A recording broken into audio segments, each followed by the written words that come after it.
aware of the seat switch and wiring harness located on the bottom of the seat as adjustments are being made.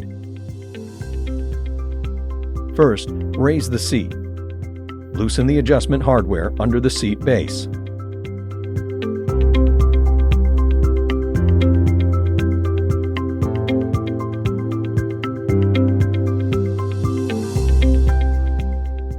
Slide the seat forward or backward to the desired position.